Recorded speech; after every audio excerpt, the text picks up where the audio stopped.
Hello, welcome to the live. So, this one's going to be about gym training.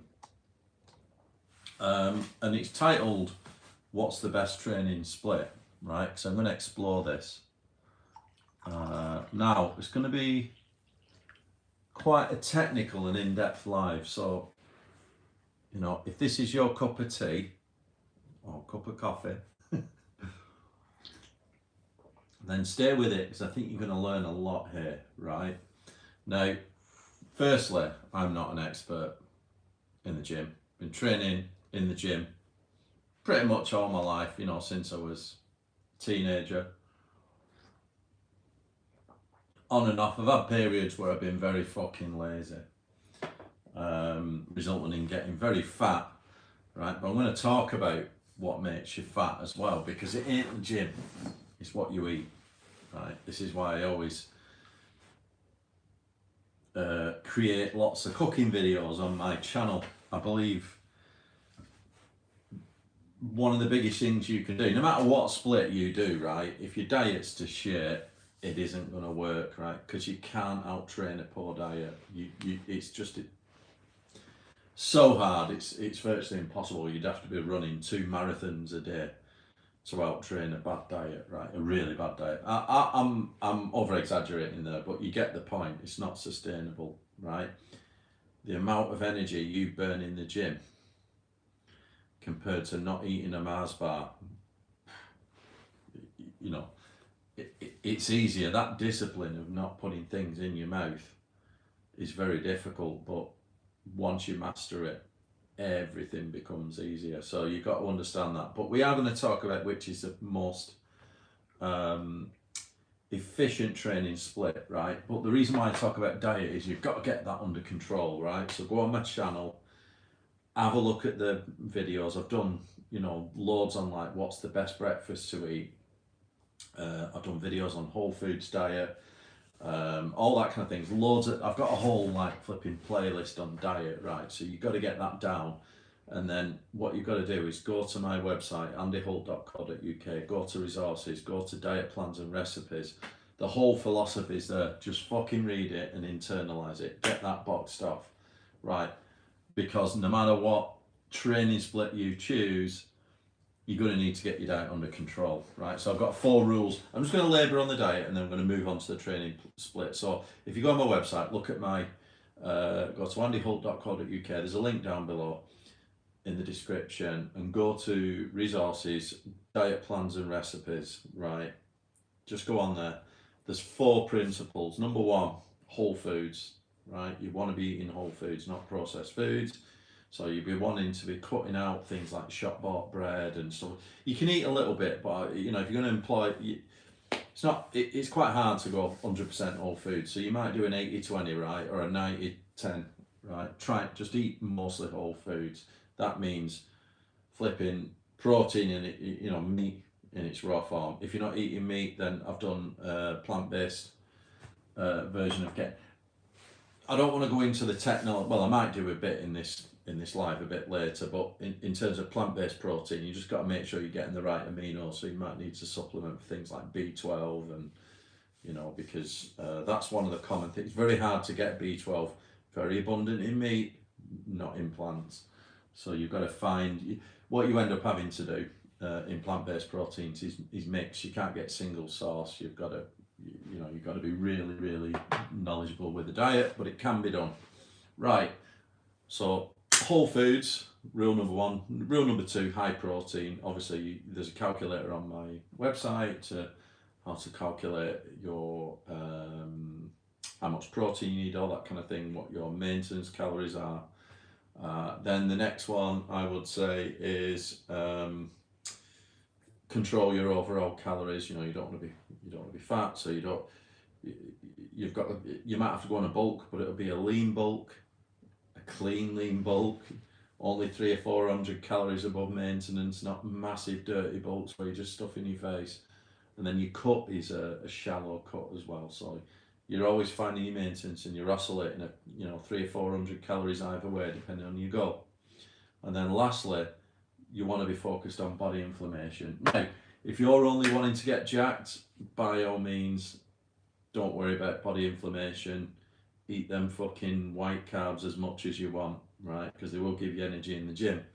But if you're like me and you're also not just interested in what you look like, but your longevity, then you want to be lowering body inflammation. And that means looking at what's spiking body inflammation. That's sugars, carbohydrates. I do on my website talk about whether you should go low carb, high fat, carbs versus fat.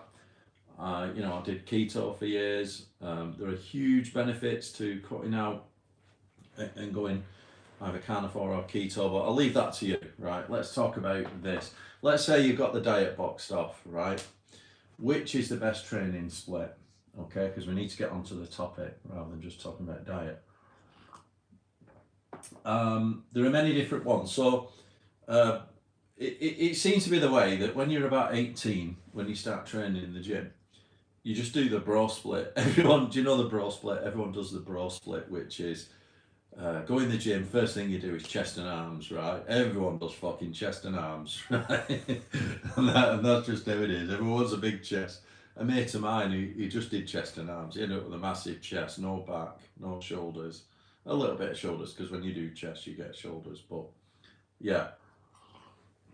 So you've got the bro split, which is individual body parts. So you might train 5-6 days a week, and day one everyone likes to do chest. So you go in, you absolutely batter your chest, right? So you're going to do flat bench press, incline bench press, decline bench press, flies, fucking maybe over whatever, right? And then you're going to do arms, right, as well, like arm curls. Next day you might go, right, I'm going to do my back, right? So you do back, you do like shitloads of pull downs, shitloads of row, just fucking loads of back. When you first start out, the old knowledge of the bro split also included flipping deadlifts for back, which is just, deadlifts are legs, right? But anyway, the hamstrings and glutes, not your fucking back. Your back might hurt because you're doing them wrong, but they're not your back. And then, you might move on to like shoulders, separate from chest. Do a dedicated shoulder workout, absolutely batter your shoulders. That means verticals. Some people, you got to watch out what you do. Shoulders, you'll do flipping side lateral raises, you'll do fronts, you'll do pull-ups, all these different things, shrugs, you name it, right? Absolutely smashing your shoulders. And then you might come in and do a bit of legs. You don't really want to do legs when you do the bro split, but you'll do your legs, right? You do squats, all that kind of thing, right? Curls, extensions, deadlifts, maybe if you know that deadlifts are obviously for legs. And then you might do arms, right? You might come in again and do arms. So that is the classic bro split, right? That is, in my opinion, the bottom of the pile in terms of gym knowledge, right? And I'll tell you why when I move on, right? The next one that people like to do is push-pull legs. I'd say that is, like, in terms of gym knowledge, that's the next level up. So you got push-pull legs, which is push means you're going to do a combination of chest and shoulders, anything pushing. So forward, vertical, you name it, all the. And then the next day you're going to do pull, which is back, rows, you name it. And then you're going to do legs, right? The first thing, if you're doing push-pull legs, it is good. I see a lot of benefit in push-pull legs, because combining all the push, the funny thing is, if you do an incline bench, you do your front delts on your shoulders anyway. That's just knowledge, it's just a cheat. So combining your chest and shoulders together is a good thing. It always is. It should be done, just because they work together. They push, they're part of the same sort of major joint. The benefits of push-pull legs are you get a lot of volume in. The downside is it's over 3 days, which means there's a good philosophy that you want to be training, like we're getting into the advanced stuff now. So you want to be training every major body part twice a week, right?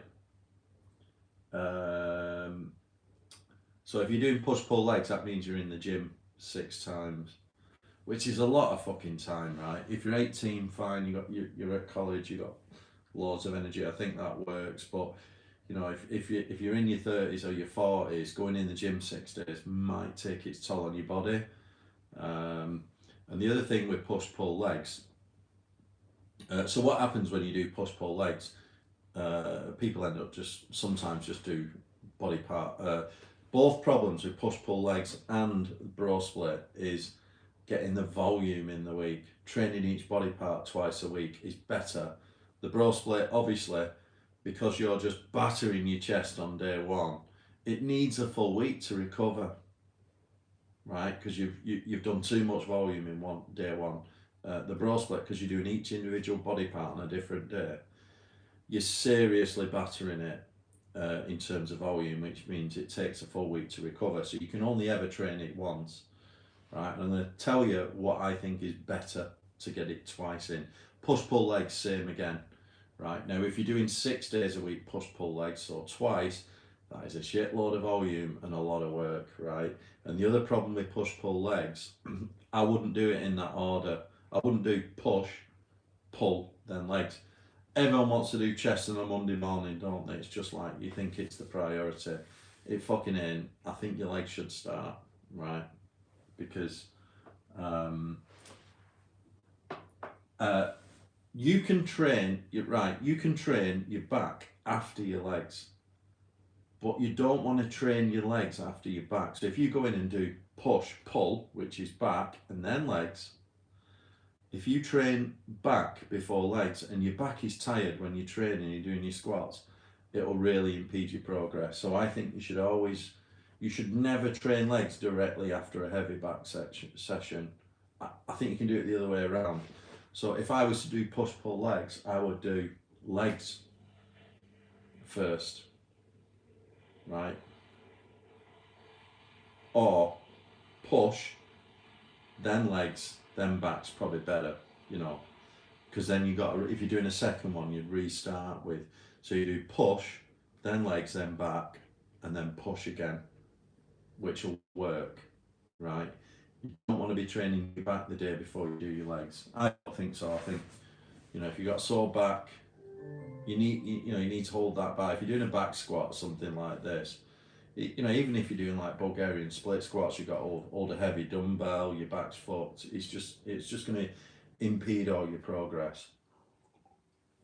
So that's push-pull legs. The next one, which is my main split, is upper-lower split, right? And this is fucking brilliant, right? So I do it lower upper, so I start lower, which is legs, and then I do an upper. And an upper is a combined push and pull. Now, you might think, bloody hell, that's hard. That's a lot to get in a training session, right? And it is. But we're talking about volume here, right? The reason why I do lower upper, or upper lower as you call it, right, is because you can fit all major muscle groups. You can train all major body parts in 4 days, twice a week in 4 days. I'm talking about training split, so like in the gym, which is the best training split. So if you do lower upper, you hit all major body parts twice a week in just 4 sessions, right? And we're talking about pure efficiency here, right? Let's say you do, instead of doing push-pull legs, right, which takes 6 sessions, you can practically get the same stimulus. All right, there won't be quite as much volume, but I'm going to talk about how to do that with intensity and mixing it up. You'll get the same, what you need 6 days in 4 days, right? Now, when you combine push and pull together for that upper, there is a lot to do. So what I do is, if you think about the bro split where you batter your chest on day one and you're doing flat bench, incline, decline, fucking flies, you name it, pec deck, whatever you're gonna do. You're gonna do 3-4 working sets of each. So what have you got there, right? I mean, if you're doing like 3 or 4 sets of each of them bench, that's 12 sets plus another one on flies. That what? Jesus, that's like 16 sets. If you do anything else, you know, arms or whatever, you're into 20 sets in a session, right? I think that's too much. When you do the lower upper split, what you do, I might draw this out actually on a piece of paper, but when you do the lower upper split, right, you go in, you do, let's say the lower upper split looks like this. You go in, you do your legs, day one, let's say Monday, do your legs. Now, on this leg session, you're going to start with back squat. You're going to do a quad focused lower. So your primary lift, your key lift, is going to be your back squat, right? So you're going to go for, because you're going to try and get, I mean, you could do a front squat if you want to get even, you know, you want to vary this up.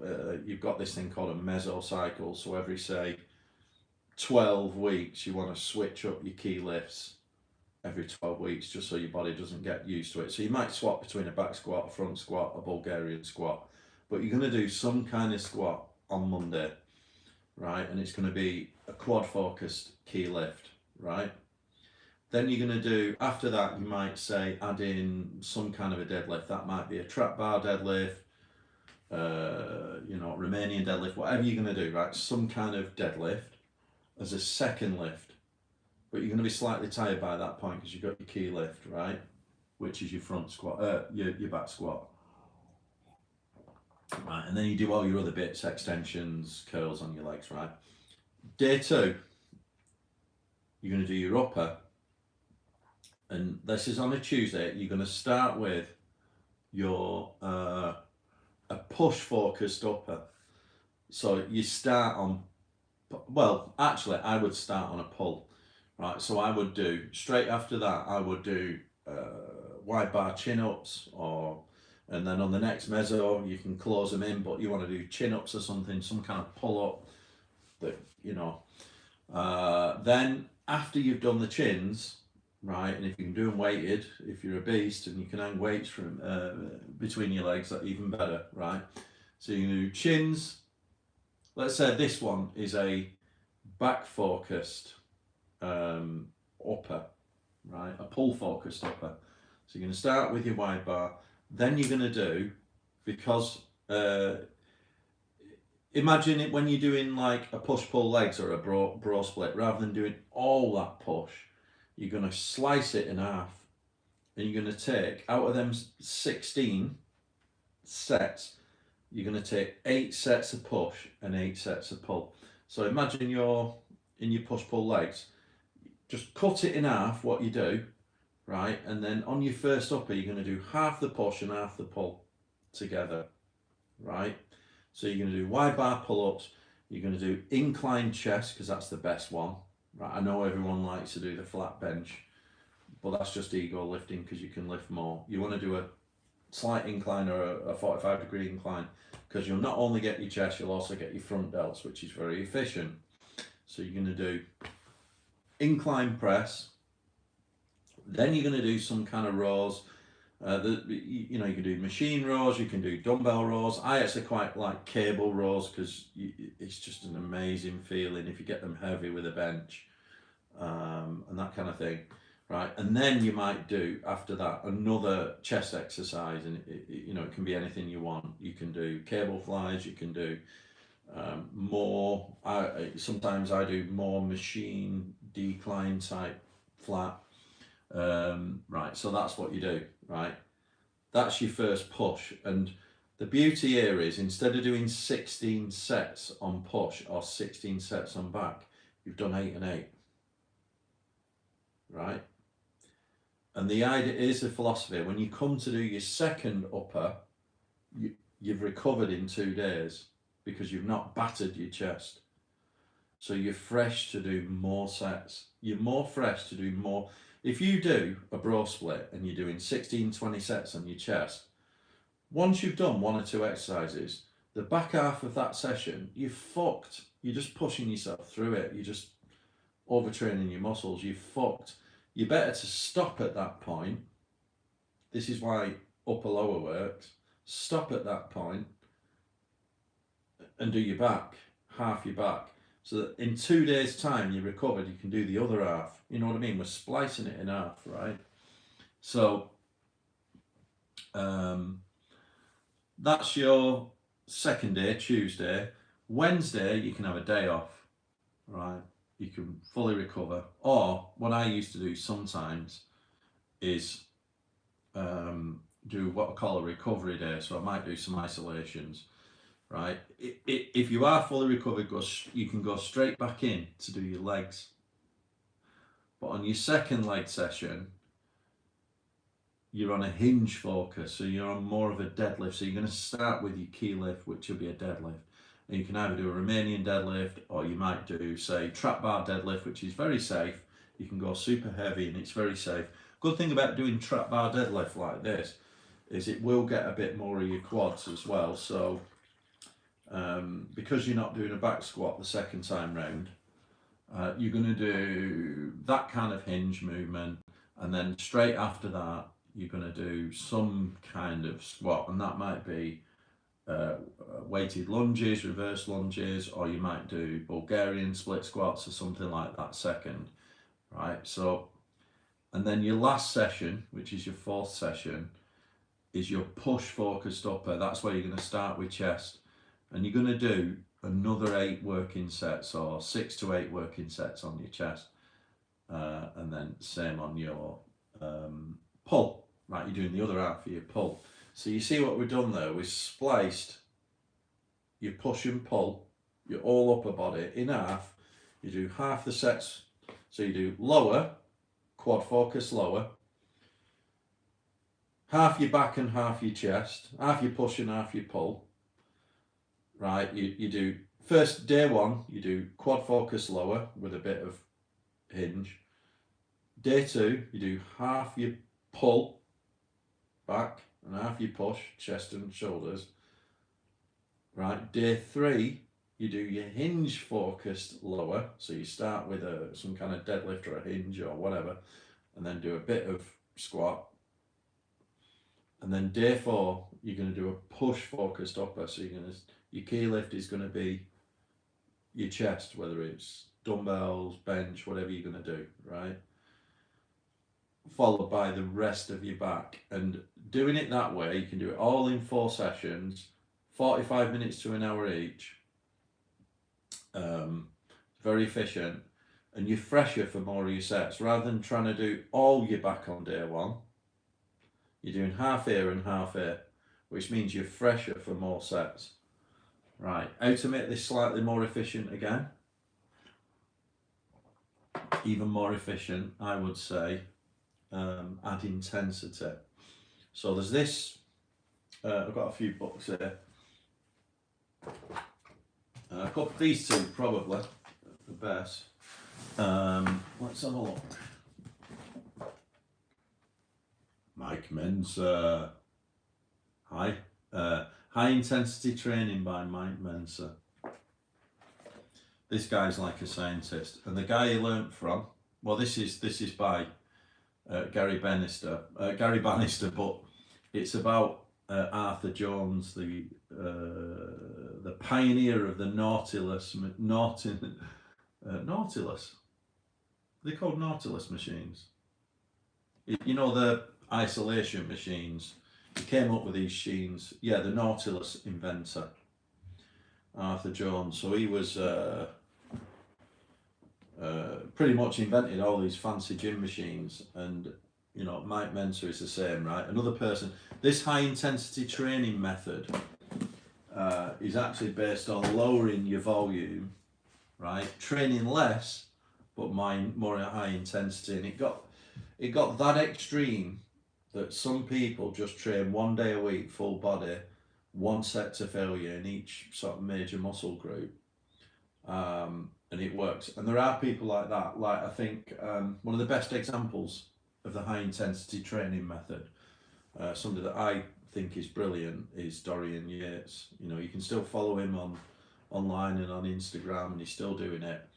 That guy was absolutely brilliant. He used to train 3 days a week. I think he did like 3 days a week for 45 minutes at a time, and he was absolutely massive, like Mr. Universe. Obviously, it was a bit of a freak of nature. So clever with the training, but he used to do one. He'd warm up. Let's say he was doing his chest. He'd warm up, and he'd do one set, one heavy set, super heavy, high intense set to failure. One set.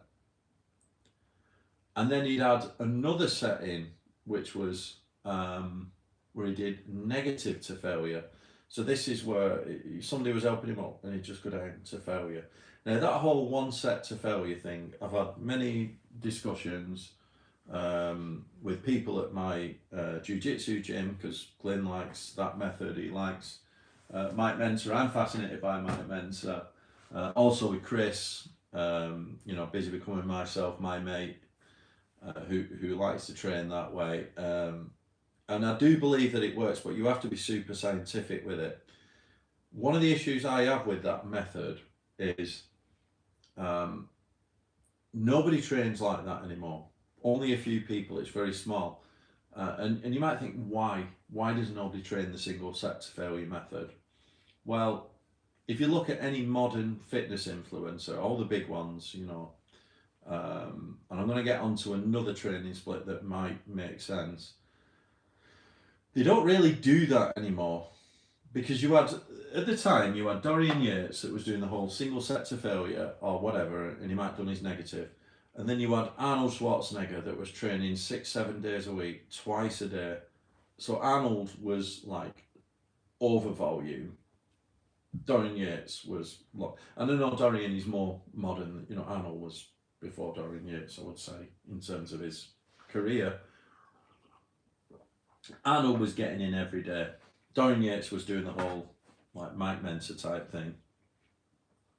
The issue that I have with the single set to failure is, in the real world, not the fucking Dorian Yateses and all the superstars, but just the real world in the gym. If you go in any gym or know any people that train like that, I do not know a single person that trains like that is in fantastic shape. I don't know anyone, right? Correct me if I'm wrong, but I've never met a person that trains like that looks fucking great. However, the other side, more the hypertrophy sort of route, where you do more volume, which is close to failure, which you might do 3-4 working sets close to failure, but going for, say, at least 8 to 12 reps on your chest. There are plenty of people that look in fantastic shape that do that. So the high intensity method is an argument. I want to do more on it, to explore it, because the high intensity method is super efficient. It's like the most efficient use of your time, and that's what Arthur Jones and Mike Mentor go on about. The most efficient use of your time is adding intensity. So what I did is I looked at these two methods of like the hypertrophy method, I'm going to call it, which is at least 8 to 12 sets near to failure, but you don't have to go to failure. Multiple sets, maybe like 8 to 12 reps, 3-4 working sets per exercise. I took that, which is like most of the gym these days, and I took the single set high intensity, single set to failure method, and I created I think like a halfway house. So this is why when I do the upper lower split or the lower upper split, sometimes on the so let's look at the lower, I'll only do 2 or 3 working sets per exercise. That's it. And they'll all be higher intensity. So what I did is, in order to do less sets, you pick up the intensity. And intensity doesn't always mean heavy weight. It's almost like you can feel it. It's like super control. on your muscles. Now, you might look at like improving form and all these kind of things. The funny thing is, when you looked at these guys like Mike Mensa and fucking Dorian Yates, they were brutes, but their form was shocking, right? they weren't bothered about the form. They were swinging all over the place. Even Arnold says this, he sort of jokes a bit, but the heavier you go, the more you can cheat and all that. If you want to add intensity, you've got to stop cheating. And someone who Glim watches, and I started following, is Drew Bear guy online. He's got a great philosophy on this to really, really,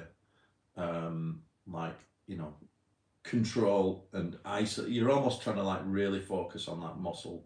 A lot of mind muscle connection.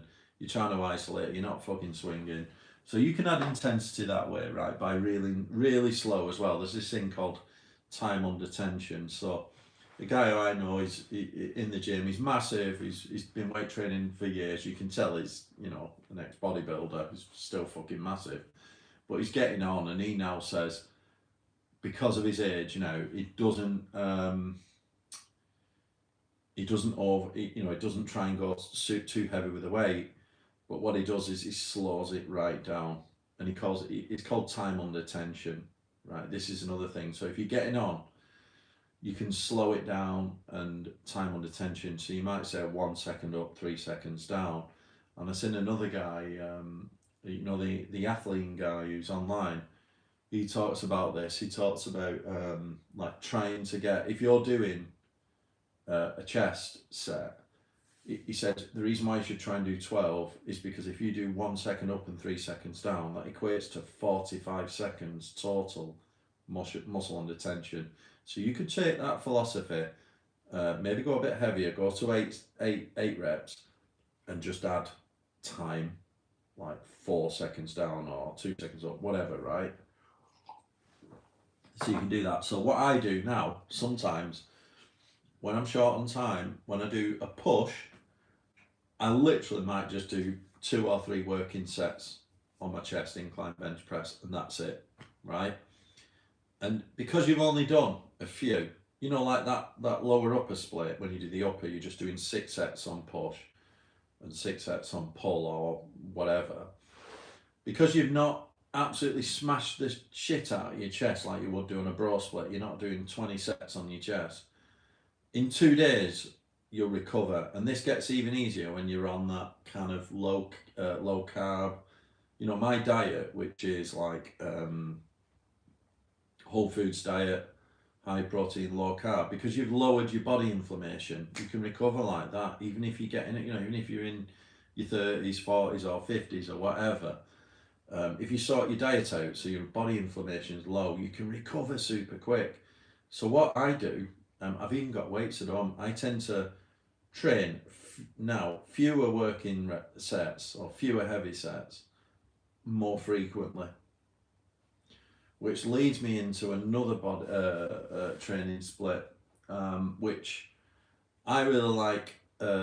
Jeff Nippard, who's probably one of the biggest influencers, who's a natural bodybuilder online. His stuff is absolutely brilliant, and what you'll find with the real experts, I think Mike Thurston as well, a lot of respect for Mike. He's not just great in the gym. Mike Thurston's very, very smart, and he's a really I think he's a really intelligent guy, and he's got a great story to tell, and he's genuinely a nice lad, right? And if you look at Mike though, Mike positions his videos for the internet, so he's very good on YouTube. Obviously he's got a big following on Instagram, so his videos are all appealing to the internet. So, but if you look at Jeff Nippard talks about what he calls modified full body, right, which is very scientific, and I often do modified full. I either do lower upper split or modified full body, right? And modified full body is even more efficient than lower upper. If you've got time, if you've got 4 days a week, do lower upper. If you've got 3 days a week, do 2 days lower upper and then the last day I do modified full body, right? And what you're always trying to get every major muscle group, or everything you can, the things that you know you're weak, trained twice a week. And it's not so much how many sets, which was, I think, you do want to get some volume in. It's not so much about the volume, it's about stimulating the muscle twice a week. Because don't forget, all you want, you're going in the gym. This is a little bit of Arthur Jones and Mike Mentor now. The purpose of going in the gym is to stimulate the muscle, get a stimulus, break down the muscle fibers so that your body can repair it and recover and build, right? And where does it build? You don't build muscle in the gym, do you? You build muscle in your recovery, your rest, your sleep, and your diet. So it makes sense. This is why that single set to failure method, kind of, the philosophy is brilliant, because you're only going in the gym enough to stimulate the muscle, so then your body can repair it through your diet and your recovery and your sleep. Let's get rid of that. So, modified full body, what does that look like? Right. Modified full body is kind of the next level to lower upper. Lower upper is you're going to do half the volume that you need on your body parts per session, and then do the other half in the second session in the week, right? So you're fresher for more of the sets. There's not much difference between that and modified full body. So full body is doing every single part of your body, right? And can you imagine if you had to do all body parts in one day, how fucking tiring that would be? The only way to do it is to reduce the volume. You can't do 20 sets on your chest, 20 sets on your back, 20 sets on your legs, 20 sets on your shoulders. Fucking out. It's impossible. You'd be in the gym for about 6 hours, right? So what you're going to do is you're going to look at, sometimes if I can't do lower upper 4 days, let's say I've only got 3 days to train, I'll do lower upper modified full body. And the modified full body might be really dialing it back. I might just do some kind of squat for my back, right? And if you do a Bulgarian split squat, you'll get more of your glutes. So in a way, you're kind of combining the kind of squat and the hinge movement together there, the whole leg, right? Low volume, but you can really, really make it intense. So you could start with a Bulgarian split squat. Or if you're really feeling energetic, do a back squat, right? Next, I would do like wide bar chin-ups or something for your back. I love wide bar chin-ups because it really gives you that nice V. I like doing chin-ups. I think they're brilliant. They're so basic, and if you can do them, do them. If you can't do them, you want to work towards doing them.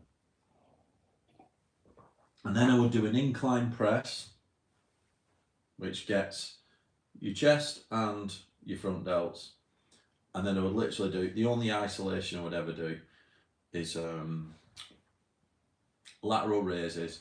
But I'll probably do them with a cable, so you don't, because the problem we're doing with dumbbells is there's no tension at the bottom.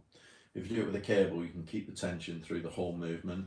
So I'll probably do side lateral raises and then maybe some rear delt or something like that. But to be honest, and what's that? 5 exercises, 2 to 3 working sets each, modified full body.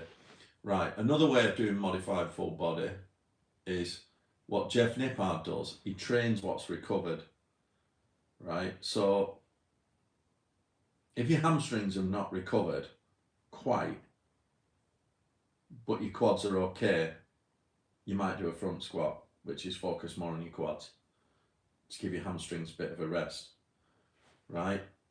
And then you might say, oh, well, my shoulders are not recovered, so I'm going to leave that. I'm just going to do a little bit of light decline press, and then I'll do some back, right? And then, So you could modify full body, really, it's not full body. You're looking at, like, if your back's fucked, don't train your back, right? Just focus on everything else. Or you might do some rear delts and that's it. So this works when this works when you're short on time. So if you had to go in the gym, if you only have one day left in the week, I don't see there's a point in going in and just training chest or something like this. When you can get a little bit of volume in, because your aim should be trying to stimulate every major muscle group twice a week.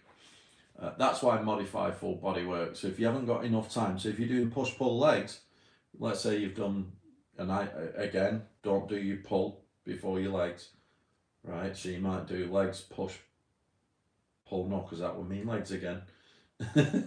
Push, legs, pull. I would do it that order, right? And let's say you haven't got 3 days left. You can either swap that to a lower upper if you've only got 2, and if you've only got 1, do a modified full body, which is where you're trying to do a little bit on all the major muscle groups. Another thing that I do, I don't literally bother training arms. Just don't train arm isolations. A lot of people spend a lot of times, I always talk about this on my videos, where you see people going in, you know, typically when they're doing the bro split, and they're going in, these lads are just training fucking arms and arm curls, and you're like, what are you doing? Think about efficiency here. I would rather get more volume in a compound movement than fuck around on arm isolations. Unless you are training 6-7 days a week and you've got loads of energy and loads of time, what is the point in training arms? Seriously, right? I think unless you're serious, like you've done everything else, and you're really serious in the gym, and you've got the time, then you can train arms. But if you're short on time, and you've not trained your back or you've not trained your legs, you're wasting your fucking time. You want to be prioritising. So if you do chin-ups, close, particularly close, right? That movement there, or even if you're just pulling it with a bar vertically down, is one of the best things for your biceps. Why bar chins? Get your biceps, right? If you train intelligently in terms of your compound and your back movements, you don't really have to train arms separately, right?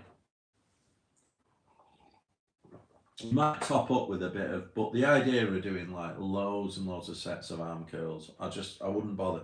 The only isolations that you really should be doing are side lateral raises, because it's the only way to get that side delt, and possibly some, and you know, rear delts, which is that movement. It's different to a row for your back, which is getting more of your lat. It's that rear delt, that top bit. They are the only isolations really you need to do, which leads me to another person, Joe Delaney. Check out Joe Delaney online. He's brilliant. So he's another guy that is natural, lifetime natural, and he had this video. It was like, what are the minimum 6 exercises for a complete physique, right? And you think about that, 6 exercises for a complete physique, you can literally just do them 6. And they were a horizontal push, a vertical push, right? A vertical pull, a horizontal pull, right? And a squat and a hinge, right? Some kind of squat movement, or a press for your legs, and a hinge, which is a deadlift. Them 6 are all the major movements you need, right? And I'm also going to say that the horizontal push and the vertical push, if you do enough incline bench press, you don't really have to do much vertical push. You can get away without it, and especially if you're getting on and your shoulders are not the best. As long as you do some kind of incline or close to, this is the argument on shoulders as well. I used to do them behind the head. Unless you've got that flexibility, it's not worth risking it. I think you're better off slightly just in front. Depending on where you are with your flexibility and your age, right? But think about them 6 exercises. So in that regard, why the hell would you waste your time on all these what I call fringe exercises, just like people messing about, when, right, if your goal is to get in the best shape possible in the least amount of time, or even if you got loads of time, I would still rather focus on recovering quickly. That's why I do the lower upper or the modified full body, because you're not doing too much volume, so you can recover and train it again in 2 days, be fresher for more of the sets of your volume. So you think about that, rather than trying to batter your chest on day one, you're going to split it in half and do half your chest, half your back if you're doing that lower upper, and then 2 days later you can train it again, and you'd be pushing harder and fresher for more of the sets. Whereas the opposite, if you're just doing push and you're doing 20 sets, halfway through you'd be tired, you'd be fucked. It's like junk volume, they call it, on the back end. You're better off to stop there, do something else, and then train it again in 2 days. And because you're not doing loads and loads of volume, you're then fresher to do more of your sets. So if you've got that part of the philosophy, because you want to train it heavy, more intensity, 2 days a week per major body part, and then you look at Joe Delaney's what are the top 6 exercises for a complete physique, you can design your own split around how can I do more of them top 6 exercises more times a week, right? Rather than trying to batter the fuck out of your chest or batter the fuck out of your back with super high volume. And that's it basically. So on Joe Delaney's top 6 exercises, you could even narrow that down further. Like I said, I would look at it and go, do you really need to do a vertical push? Can you not just do a higher incline chest press, right? That'd be one thing. Okay. And I would also add in side lateral raises, just because I think it's Derek from More Plates, More Dates. He calls it Death Star 3D delts. If you get a decent delt, Death Star 3D delts, you want that side lateral raise. So that's it really. That's the philosophy. However, right, if you look at them, right, how can I train each body part at least twice a week? If you can get 3 times a week on your body part, you're absolutely fucking golden. You could do, if you really got a lot of time and energy, you could do lower upper 3 times a week. So that's 6 sessions, 45 minutes each, super tight, or an hour each. And you trained all your major body parts 3 times a week. Imagine the stimulus if you could. And what you need to do that is have a really super tight diet. So you want to train your body parts at least twice a week normally for the average person. Right? You want to look at what are them, I would say, focus on the major muscle groups and the major movements, and don't do so many fringe exercises, isolations. The only isolations are things like side lateral raises, right? And then the next thing is you've got to have a tight diet. So I would say, for me, I don't train a lot, right? Because my diet's tight. And if you have that tight diet, I see people coming in fucking 6 days a week, an hour on a treadmill, weights, everything, training like folks, sweating like mad, and a year down the line they don't look any different. And it's like, well, it's because the diet isn't on point. I remember seeing a few young lads were in, and one of them were training or whatever, and his mate come over, I saw you in McDonald's, sort of eating some shite, a kebab or something. And he went, well, I can afford to do it. I did a marathon last week, And I thought, yeah, that's very true, mate. I bet you're fit. But he had loads of fucking excess body fat. And I thought, God, if you just tighten that diet up, the difference it would make, you can train less on. If you get the philosophy, like part of it is Mike Mensa. Train, get a stimulus for each major muscle group twice a week minimum, right? By adding and add intensity to lower the volume, and eat really well as per my diet on my website. You'll get results, and you'll do it so efficiently. You know, it will cost you 4 hours a week rather than, you know, fucking 20 hours a week. And you know, you can't out train a bad diet. That's the secret. So I do generally, if I've got 4 days, just to recap, lower upper split twice, lower upper. So I'll do quad focus lower with some hinge, pull focused upper with some push,